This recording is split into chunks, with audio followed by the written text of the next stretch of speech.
Thank you for your attendance. Economic Development Committee is going to be in order. I am pleased to be joined by two of my colleagues, Councilwoman Nuri Martinez and Councilman Paul Krikorian. We are going to begin the meeting. Item 10. Mr. Clerk, if you can call that item up for us, please. Item number 10 is a joint Workforce Investment Board and Economic and Workforce Development Department report relative to approval of the city's application for initial local workforce development area designation and initial local workforce development Workforce Investment Board certification for program year 2015-2017. Gentlemen, you may proceed. Yes, Mr. Chair, members of the committee, my name is Greg Irish. I'm the Executive Director of the Workforce Investment Board. President Obama signed the Workforce Innovation and Opportunity Act, WIOA, on July 22, 2014.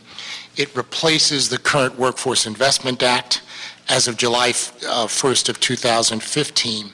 The new law provides federal funding to the states, and the states distribute that funding to local jurisdictions to underwrite education, job training, and other employment-related programs that endeavor to improve the quality of the nation's workforce. We are authorized as governors to designate those areas to receive funding. And we come before you and will come before you before the end of this fiscal year with a plan to expend those funds. It's in the neighborhood of $65 million. How much? $65 million. And it actually is, it provides the public workforce system in the city of Los Angeles, our work source centers, which are adult centers, and our youth source centers, which are youth source centers that serve youth. In order to maintain our designation as a local area, used to be a local workforce investment area, that's being changed to a local workforce development area. And in order to receive these funds, we have to be designated the City of Los Angeles. We also have to have a workforce investment board, which we do have, but it's going to be changed to a workforce development board in each area. We have to submit an application to the state for the designation and for the certification of the board in order to receive these funds.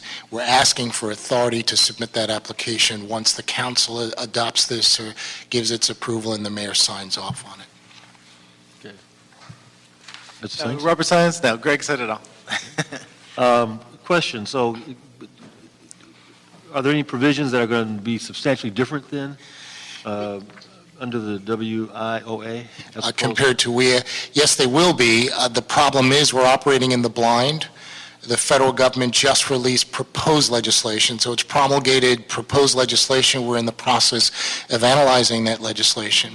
Then, by the way, the state gets its shot, the legislature and the governor, in terms of imposing additional requirements for WIOA.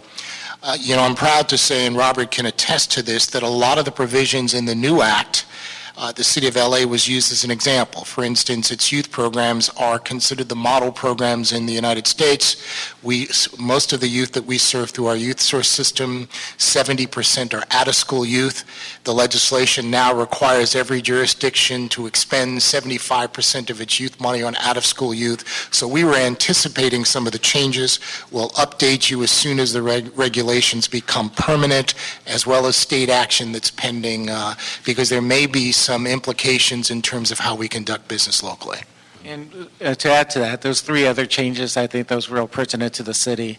One is a real focus on regional economic development. So they want the regional economic development strategic plan that we're going to have to do with our counterparts in the county. We've enlisted LAEDC to be our contract entity to provide us that analysis, and so we'll bring that before you as a part of our plan.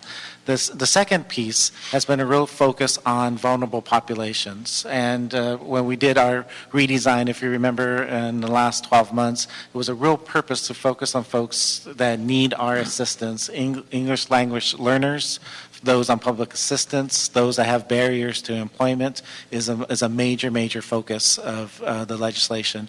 And then third is the composition of the workforce board itself. It's actually given a new name and some various requirements, and we'll have to be able to address those as well. So was the application then submitted on the 31st? It was. We submitted it without signatures, so it cannot be acted upon by the state, the California Workforce Investment Board. They're requiring the signatures of the chief elected officials. As you know, that's the city council and that's the mayor, so they're awaiting those signatures.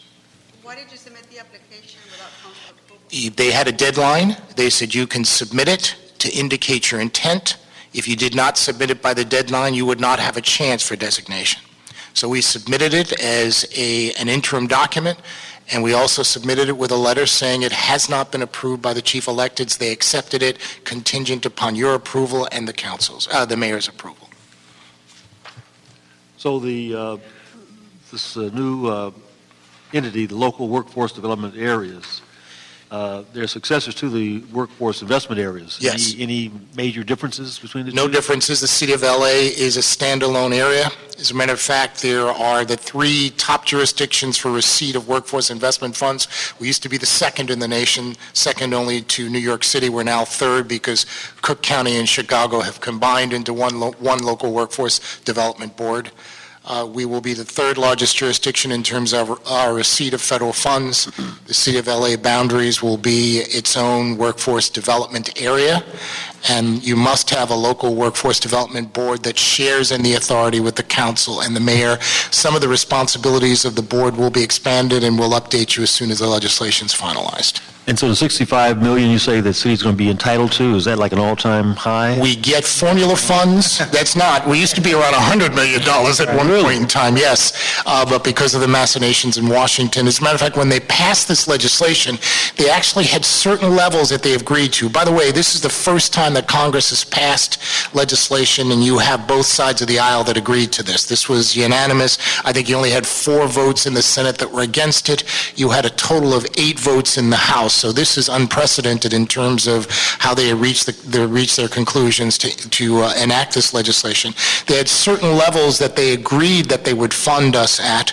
We're at a disadvantage because they've recently said, at least the Congress has recently said, that all bets are off, that everything's subject to the appropriations process. So we'll advise you as soon as we know what the allocations are going to be, but you'll get an annual plan where we're very conservative in our projections. We're projecting in the neighborhood of formula funds as well as discretionary funds to the tune of maybe $66 million. Okay, thank you. Members, any other questions, comments at this time? Okay, we're going to wait until we get a quorum to vote, but I thank you, gentlemen, for your comments, and we look forward to getting a report back upon approval and authorization. Yes. Thank you, sir. All right, thank you. Okay, let's move on to item 11, Mr. Clerk. Item number 11 is a joint WIB and EWDD report relative to authorization to accept $2,356,500 in LA County Youth Jobs Calworks year-round program funds and $470,000 in Cities for Financial Empowerment Fund Summer Jobs Connect funds for implementation of youth work experience programs. So I'd like to introduce Lisa Salazar, who's our director of our youth programs. Good afternoon, Lisa Salazar. This is the first allocation for the upcoming summer. It is a short-term project through the County of Los Angeles for young people who are members of TANF receiving families. That's temporary aid to needy families. This allocation will provide 1,178 jobs. The jobs are allocated across the 7 different planning areas according to the percentage of youth in poverty. There's a chart at the back of the transmittal that shows that distribution. So that's the first part. And this is the kickoff really to our summer youth campaign for 15-16. Last year, the mayor set a goal of 10,000. We came in above that 10,000 number, right under 11,000 young people. We're looking to receive about the same amount of resources, and we're looking to hit that same mark, about 11,000 young people. And this is the first allocation of dollars. We have a great working relationship with LA County that provides a bulk of our funds. This particular program will run through June 30th. So all enrollments, all expenditures have to be completed by June 30th of this year. So it's a very quick turnaround. And then, would you like me to go on to the second part? Yes, why don't you go ahead. Second. So the second part of this transmittal is $470,000 through the city foundation via an intermediary who is the Cities for Financial Empowerment. This is part two of funding. Last year, we received funding for these two communities, South Los Angeles and East Los Angeles, to employ young people, but also to introduce safe and responsible bank accounts for young people. So through a series of financial education for young adults 18 to 24 and employment, the innovation here is that during summer youth employment, there's a teachable moment to connect young people to safe and affordable bank accounts. The understanding last year was that they would come back and support this effort again this year with additional funds to not only employ young people, but also to go a little bit more in depth on the financial education side. So one of the things we learned last year is that young people 18 to 24 actually want more financial counseling to help them with credit repair, understanding credit, financial aid, saving for things like cars, first apartment, and that kind of thing. So this is a continuation. This program, the work begins now. However, the young people will start working in July, and this will employ 275 young people, 18 to 24.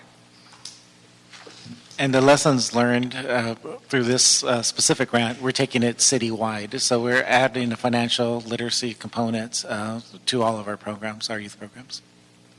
Okay, thank you. Back on the first matter, the youth employment specialists, kind of curious about that program. You identify three different groups, participants under the county funds, participants under the financial empowerment funds, and youth employment specialists. Can you give us a breakdown of how much they're going to be paid and kind of what that status is like? Youth employment specialist is a city classification that was created, I believe, back in 1991. The idea here is to augment our current staff to help us provide administrative oversight to the 1,178 that are working. These are primarily entry-level positions that pay $9.61 an hour.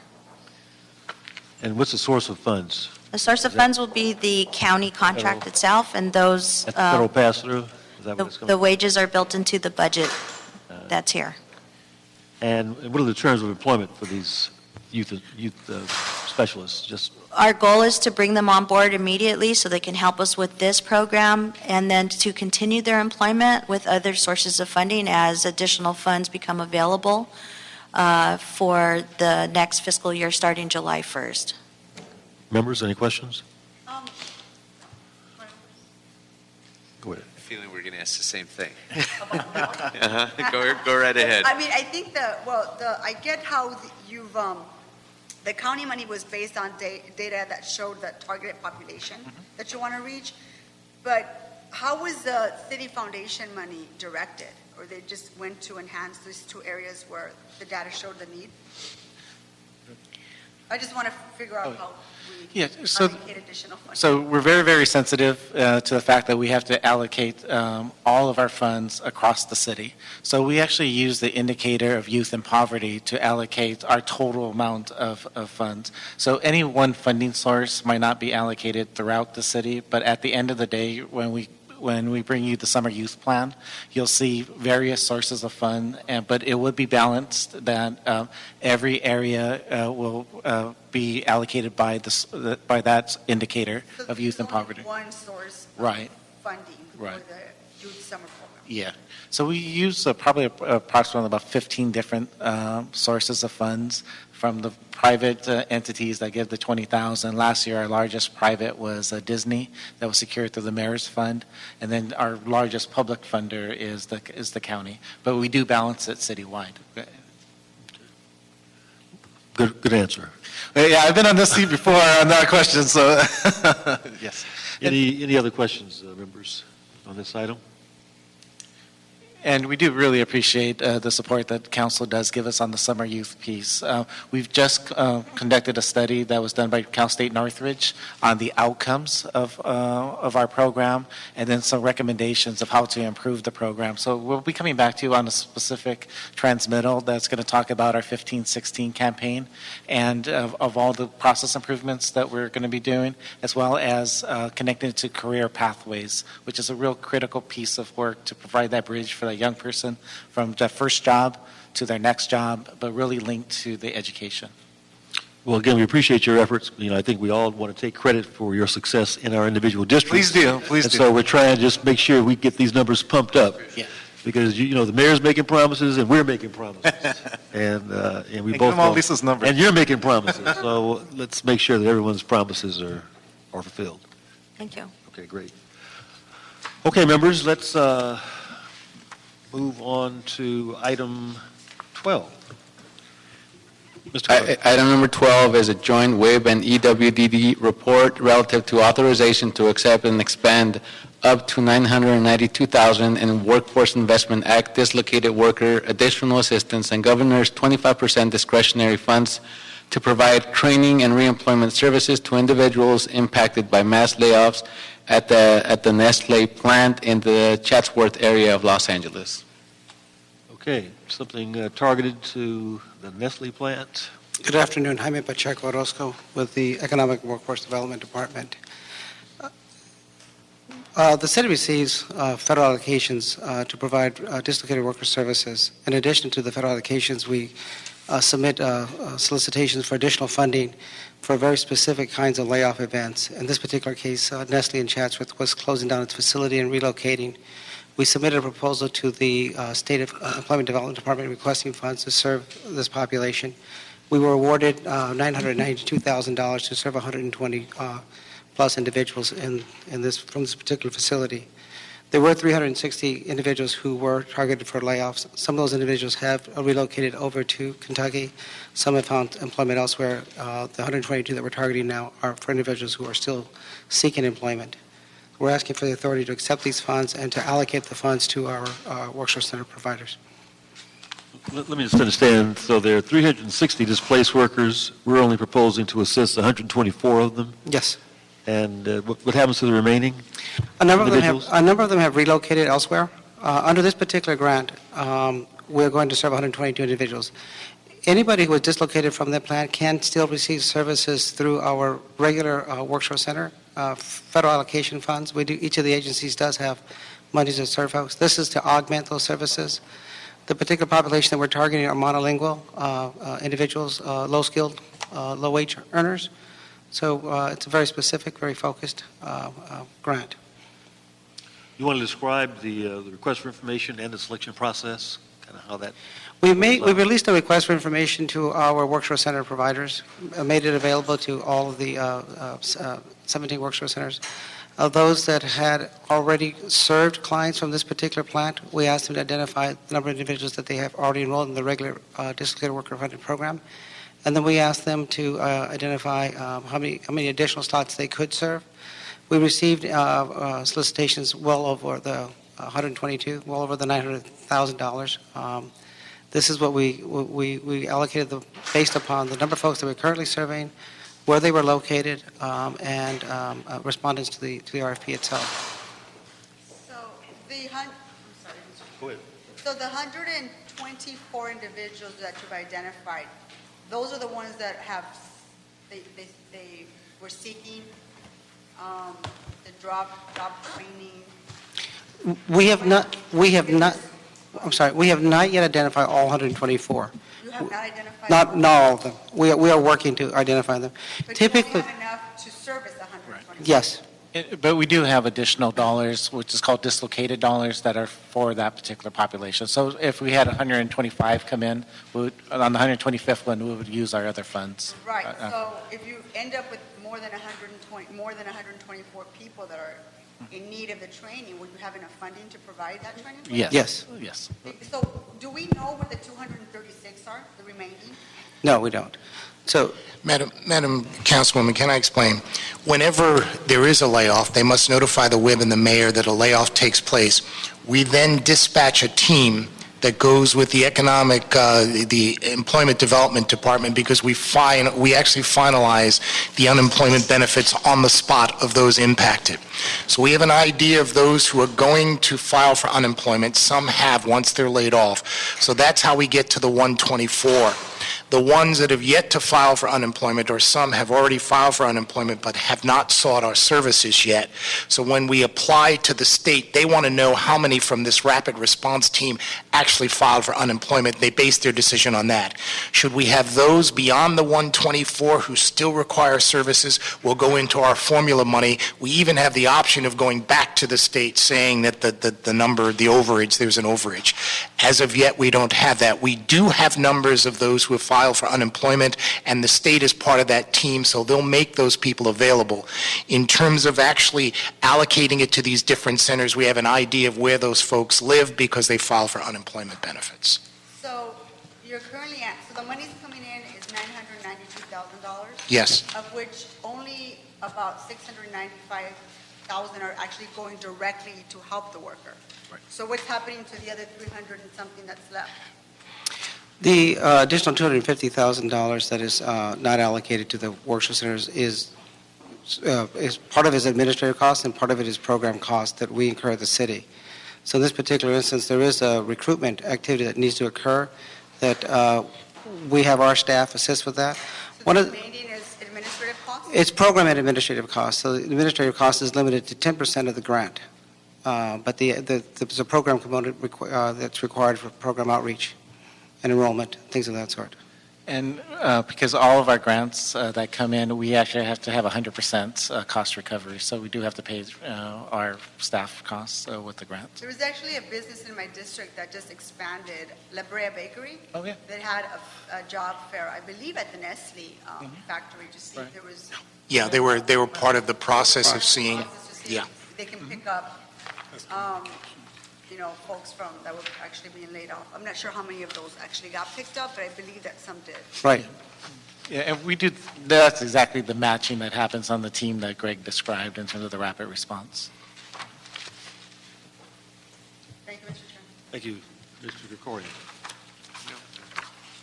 No? Just had a look. No, You had a question. no, it's good stuff. Okay, gentlemen, thank you very much for Thank you. for that report. I've got one more for you. One more, yeah. This one. And we've got one last item. Mr. Clerk, would you please read that item for us? Item number 13 is a joint WIB and EWDD report relative to authorization to accept and expend up to $721,641 in Workforce Investment Act dislocated worker additional assistance and Governor's 25% discretionary funds from the South Bay Workforce Investment Board to provide training and reemployment services to dislocated workers. And before Jaime starts, I just want to say that we are fairly aggressive in trying to seek out as many resources from the state as possible. Okay. This is a request from the department to accept and expend an additional $721,000.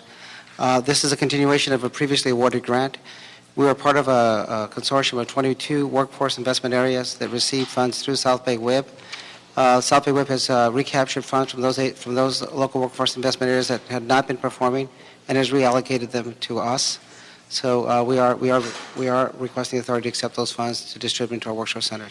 This will be the last installment of this particular grant.